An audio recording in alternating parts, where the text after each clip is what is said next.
रुड़की के जीवनदीप आश्रम में जूना अखाड़ा के महामंडलेश्वर योगी यतीन्द्रानंद गिरी जी महाराज द्वारा सतचंडी महायज्ञ व श्रीमद् भागवत कथा सप्ताह का आयोजन किया गया है, जो कि 15 जुलाई से लेकर 23 जुलाई तक चलेगा।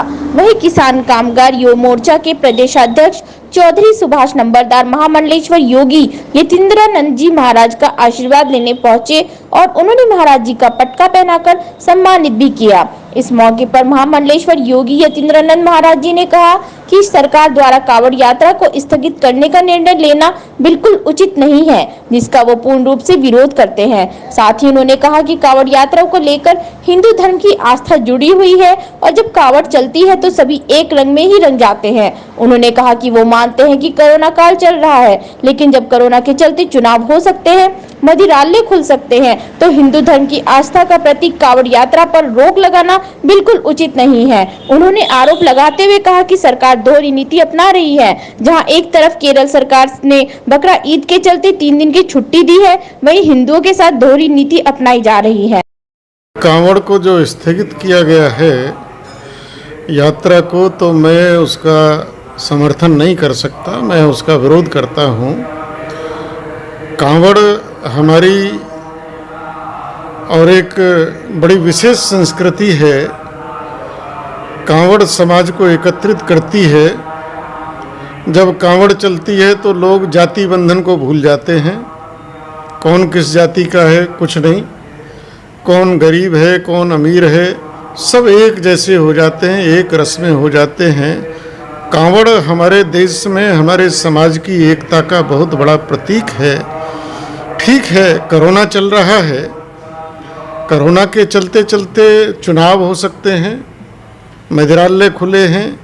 अभी उत्तराखंड के और नैनीताल मसूरी की हालत देखने लायक थी, उस पर कोई प्रतिबंध नहीं। बहुत सारी ऐसी चीज़ें हैं जिन पर प्रतिबंध लगना चाहिए, नहीं लग रहा। लेकिन कोई भी धार्मिक विषय आता है और वह भी हिंदू धार्मिक विषय, अभी केरल की सरकार ने बकरा ईद पर 3 दिन की छूट दे दी है। वहाँ कोरोना नहीं है, जबकि वहाँ 20,000 के आसपास केस हैं प्रतिदिन के।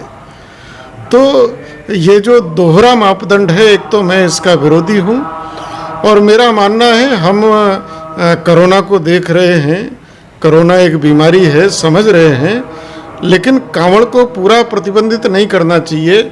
सांकेतिक रूप से परंपरा बनी रहे, कोई ना कोई समाधान निकालना चाहिए कि सांकेतिक कांवड़ हो, चाहे 10, 20, 50, 100 लोग ही क्यों ना हों, वो हर की पौड़ी से जल लेकर, ये पश्चिमी उत्तर प्रदेश की बहुत बड़ी परंपरा है पूरा महादेव पर चढ़ाने की, तो 100, 200, 500 लोगों को कम से कम ऐसी अनुमति हो जिससे ये परंपरा चलती रहे, परंपरा बाधित ना हो। तो पूरा प्रतिबंध लगे, इसका मैं बिल्कुल भी समर्थक नहीं हूँ और मैंने मांग की है कि सांकेतिक रूप से ये यात्रा रहनी चाहिए। और इसके साथ ही हमारे 4 धाम की यात्रा है। हमने सरकार को कहा, निवेदन किया, जिनको 2 वैक्सीन लग गई हैं और आप यहाँ पर उनका टेस्ट कर लीजिए और निश्चित संख्या में कम से कम 500 संख्या रोज ऊपर जाए, जिनको 2 वैक्सीन लग गई है दर्शन करके आए। ऊपर का आर्थिक तंत्र भी चलेगा और यात्रा भी चलेगी। जब कोरोना में सब काम हो सकते हैं तो इसका समाधान क्यों नहीं निकाला जा सकता, इसका हल क्यों नहीं निकाला जा सकता कि कहते हैं प्रतिबंध कर दो। क्या क्या चीज़ प्रतिबंध करेंगे? हमको ये कोरोना जाने वाला नहीं है, कोरोना तो अब रहेगा। कोरोना के साथ ही हमको जीने की आदत डालनी पड़ेगी, जीने के तरीके खोजने पड़ेंगे।